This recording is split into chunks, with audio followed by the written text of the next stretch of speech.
So the video this week is going to be short and sweet. I'm working on new videos, but I haven't had time to prepare those this week because I'm preparing for something else much bigger, and it's going to force me into a world of self-isolation. Thankfully not the kind that is a little bit too popular at the moment. I'm doing it deliberately and to focus on an opportunity that is coming in the next week. So let's talk about that opportunity. Please like and comment on this video. That will allow me to produce better quality videos and more of them. And if you're interested in learning from somebody that's been doing this for over 20 years, then subscribe to the channel and hit the bell icon if you want notification of new videos as they're released. So as we exit October and move into November, there isn't much going on in the UK. We're transitioning from flat racing to jumps racing. However, on the other side of the world, in Australia, we have the Melbourne Cup meeting. It takes place over the course of the next week. The first big day is Saturday, and then we have the Melbourne Cup itself on the Tuesday, a meeting on Thursday as well, and then we finish with a bang on the following Saturday. And it's a week of the year that gets my attention simply because it's my sort of last hurrah as we enter into winter. Cheltenham brings me into the year with a bang. Then we have Aintree, then it's Guineas, then it's Royal Ascot, and the card continues onwards from there. And we sort of finish all of that really incredibly busy spell at around this time of the year. This is my last chance to get a really big week and to be able to put some focus into it. And then I can sort of relax and look forward to Christmas, whatever Christmas is going to be like this particular year. But yeah, it's a pivotal week for me. I put a lot of energy and effort into it. And in fact, I first started trading it sort of fairly early on, or tried to trade it fairly early on in my trading career. I had a look at it in 2006, couldn't do much with it, looked at it again in 2007. And the early attempts to actively trade it were marked with complete failure.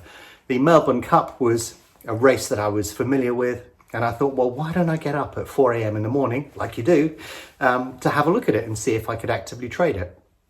But my early attempts were absolutely hopeless. I just really did not get it off to a tee. And that's probably a combination of trading experience, but also not being familiar with Australian racing, and also the markets were very young back when I tried this in the mid-2000s.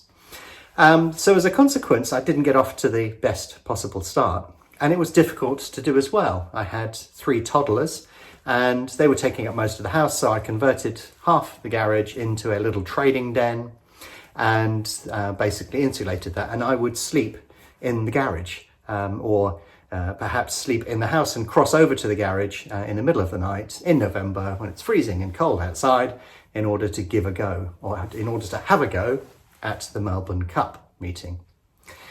So by about year 3, if I remember correctly, I'd been able to gain a little bit of traction, and it did seem worthwhile trading that particular meeting. And then I expanded outwards, not only across the Melbourne Cup meeting, but in Australian racing in general. And I've sort of been going at it ever since. So this particular period is my opportunity to put a gloss on the year by having a really good week. And then as we move into November, I begin to relax a bit and start to think about things that I can do in the winter, sort of almost waiting for Cheltenham to return. But my peak period of the year is really between March and early November. And then my quieter times of the year tends to be outside of that. So this is the sort of last chance to really bang in a good week and give the year a bit of a lift. So is it worthwhile? Is it worth going through all of that hassle to be able to do it? Well, the Melbourne Cup race itself, I've seen it trade as low as 2 million and about £4.5 million. So if you're converting this into Aussie dollars, maybe roughly double that in order to get an understanding of the level of turnover that you're likely to see. Not quite doubling, but we're sort of in that ballpark. So the actual race itself turns over a lot. Betfair Australia have been doing an absolutely fantastic job of promoting the exchange. So we're seeing the growth of the markets in general over there at this particular moment in time. A few weeks ago, they did a promotion around the Caulfield Cup, and that lit a fire under the markets, and the level of activity we saw on that day was astronomical. So I'm sort of looking at those figures on the Melbourne Cup meeting and thinking that probably they're due a lift this year. We should probably see a big year this year, and I'm hoping that we see numbers that are well above anything that I've seen before. That would be really good if that were the case. Over the course of the whole 4 days, you typically see about £20 million traded, 40 million Aussie dollars. So it's a pretty substantial meeting in its own right. But of course, the problem that you have if you're based in the UK is it's completely the wrong time of the day.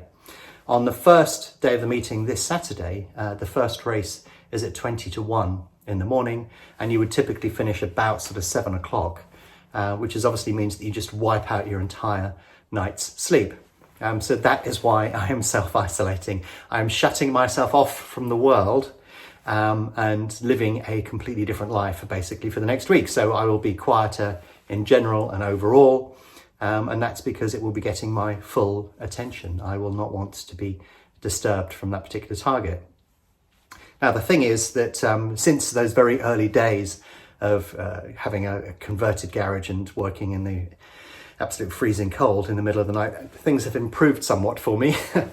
So I now actually, when I moved house a couple of years ago, I actually built a man cave effectively with everything that I could possibly need. So I have my own shower, bedroom, sofas, and all of the facilities that I could ever possibly need right in front of me.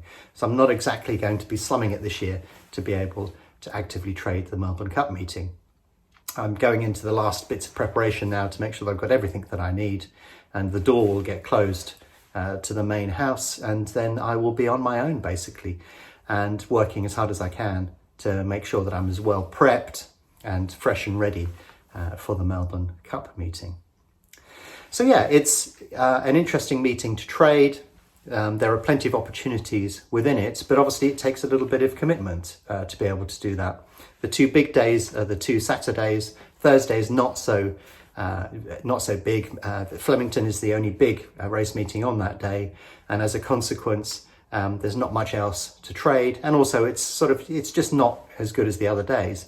And of course, the big race is the Melbourne Cup on the Tuesday. That stands out by a million miles on the Tuesday and is surrounded by other stuff. But even if you just sort of looked at the two Saturdays, you'd probably find something that would be of interest in there. I have done some videos on Australian racing, so you may want to check those out so that you understand exactly what you're looking at. It is important to check out those videos if you're going to trade anything outside of Flemington, because there are certain terms and conditions that you need to be aware of if you choose to do that. But yeah, it's going to be a busy week. I'm going to be really focused on it. I will be a little bit quieter everywhere else, but hopefully that will result in me having a really good week, and then I can look forward to returning to sort of more normal circumstances after this week is over. So if you go onto the forum, we do actually have an Australian racing thread there that you may want to check out. That's where we all chat when these big meetings are on, and on day-to-day stuff as well. But whatever you choose to do and however you choose to do it, I wish you the best of luck.